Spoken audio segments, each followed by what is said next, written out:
आधी रात में मूसलाधार बारिश और कड़कती बिजली के बीच में मुकेश के घर का दरवाजा जोर जोर से बज रहा था। मुकेश को हैरानी हुई कि इस वक्त कौन हो सकता है, क्योंकि उसके माता पिता भी शहर के बाहर गए हुए थे। मुकेश ने जैसे ही दरवाजा खोला तो सामने एक बहुत सी खूबसूरत सी लड़की, जिसके बाल घुटनों से भी लंबे थे और उसकी आंखें नीली थी, भीगी हुई खड़ी थी।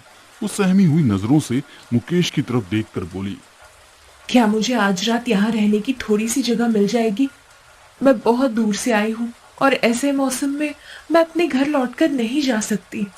मुकेश उस लड़की की खूबसूरती में इतना खो गया था कि उसने बिना कुछ सोचे समझे उसे अपने घर में रुकने की जगह दे दी। आधी रात को जब मुकेश गहरी नींद में सोया था, तब उसे मुकेश को अपने गर्दन पर कुछ चुभने का एहसास हुआ। साथ ही अपने सीने पर भारीपन महसूस हुआ। मुकेश की सांसें रुकने सी लगी थी। उसने जो आंखें खोलकर देखा तो उसे अपनी छाती पर कोई बैठा दिखाई दिया, जो उसके गले के पास उसका खून चूस रहा था।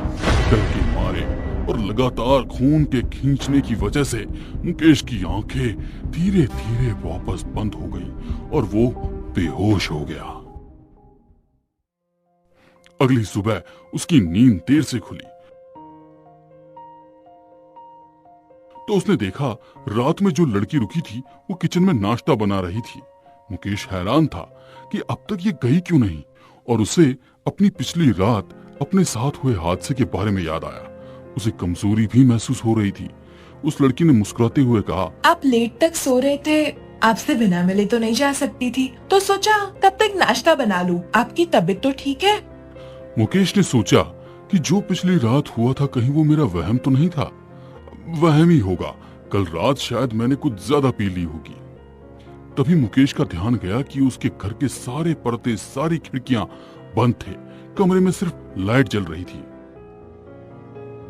मुकेश उठकर खिड़कियों को खोलने लगा और जैसे ही पर्दे हटाए और खिड़कियों को खोला, वो लड़की जो नाश्ते के टेबल पर नाश्ता लगा रही थी, उसके हाथ से नाश्ते का बर्तन छूट गया और वो घबराती हुई किचन में घुस गई। मुकेश को समझ नहीं आया कि अचानक क्या हुआ। मुकेश जल्दी उसके पास गया और बोला, क्या हुआ, तुम ठीक तो हो? और उसने कहा, जी मैं ठीक हूँ, पता नहीं क्यों मुझे कमजोरी सी महसूस हो रही है, इसलिए। मुकेश अपने मन में बोला, कमजोरी तो मुझे भी महसूस हो रही है और इसे भी हो रही है।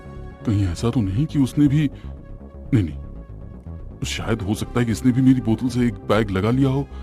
फिर मुकेश ने उससे कहा, ठीक है तुम थोड़ी देर आराम करो, और वैसे अब तक मैंने तुमसे तुम्हारा नाम तो पूछा ही नहीं। और उस लड़की ने कहा, मेरा नाम कामिनी है। मैं मुकेश हूँ। वैसे तुम आई कहाँ से हो? मैं क्या बोलूं, मैं एक अनाथ हूँ। गांव में चाचा चाची के साथ रहती थी, लेकिन उन्होंने भी मुझे घर से निकाल दिया।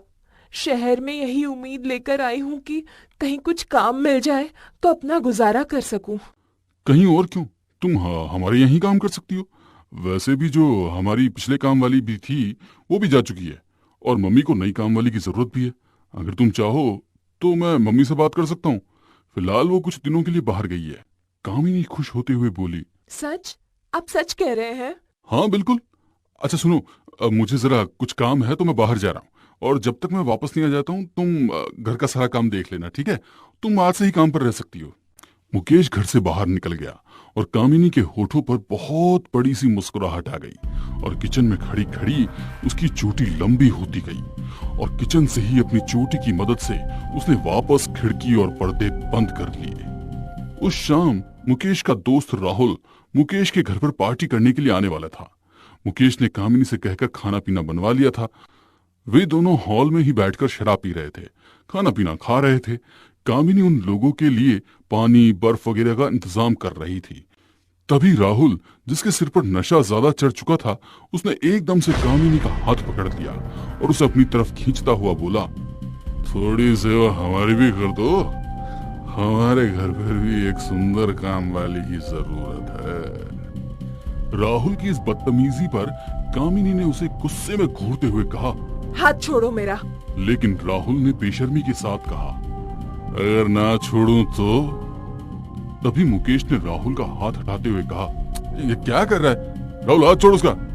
कामिनी तुम जाओ। और कामिनी राहुल को घूरती हुई वहां से चली गई। काफी देर रात इन दोनों लड़कों की पार्टी चलती रही और उसके बाद राहुल अपनी बाइक से घर के लिए निकल गया। मुकेश भी अपने कमरे में सोने चला गया। अभी राहुल कुछ आगे खाली सड़क पर पहुंचा ही था कि उसे लगा जैसे कोई बहुत बड़ी तेजी से बाइक के साथ दौड़ रहा है। और राहुल बोला, लगता है कोई दौड़ते हुए मेरा पीछा कर रहा है। फिर हंसता हुआ बोला, राहुल बेटे लगता है तुझे कुछ ज्यादा ही चढ़ गई है। बोला बाइक का पीछा कोई दौड़ते हुए कैसे करेगा है? तभी राहुल ने ब्रेक लगाई क्योंकि उसकी बाइक के सामने एक लड़की खड़ी थी। उसका चेहरा नहीं देख पा रहा था क्योंकि वो उसकी तरफ पीठ घुमाकर खड़ी थी। राहुल गुस्से में बोला, कौन है? अरे मरने का शौक है तो किसी और गाड़ी के पास जगना, इधर क्या है? वो एकदम से पीछे पलटी। वो कोई और नहीं बल्कि कामिनी थी और कामिनी को देखकर राहुल हैरानी से उसकी तरफ देखने लगा। और राहुल ने कहा, तुम यहाँ कैसे? तुम मुझसे पहले यहाँ कैसे आ गई? और कामिनी मुस्कुराती हुई अपनी लंबी चोटी उसकी तरफ बढ़ाने लगी। ये देखकर राहुल बाइक छोड़कर उल्टे पैर भागा लेकिन ज्यादा दूर तक नहीं जा पाया। कामिनी ने अपनी चोटी में उसे लपेटा और अपने करीब लाती हुई बोली, क्या हुआ? मुझे अपने घर नहीं ले चलोगे? राहुल डर से थर-थर कांपता हुआ बोला, कौन हो तुम? कौन हो? मुझे माफ कर दो, मुझे जाने दो मुझे। उसका सारा नशा हवा हो चुका था। कामिनी राहुल के गले पर अपनी चोटी कसते हुए उसे अपने बिल्कुल करीब लाकर बोली, पिशाचिनी हूँ मैं। तुम मेरे हाथों से अपनी प्यास बुझाना चाहते थे ना, अब मैं प्यास बुझाऊंगी। इतना कहकर उसने अपने तीखे दांत राहुल के गले में चुभा दिए और राहुल दर्द से चीखने लगा। कुछ ही देर में तड़प तड़प कर वो मर गया। उसके शरीर का पूरा खून पिशाचनी पी चुकी थी और राहुल का पूरा शरीर काला पड़ चुका था। राहुल को एक तरफ पटकने के बाद उसने अपनी नजरें घुमाकर चारों तरफ देखा और मुस्कुराती हुई आगे बढ़ गई। सोने की कुछ देर बाद ही मुकेश की नींद खुली। उसका गला प्यास से सूख रहा था। उसने देखा तो कमरे में पानी नहीं था। वो पानी लेने नीचे किचन की तरफ आ गया, लेकिन किचन में उसने देखा कि कामिनी का बिस्तर खाली था। कामिनी वहां नहीं थी। मुकेश को हैरानी हुई कि वो कहां चली गई।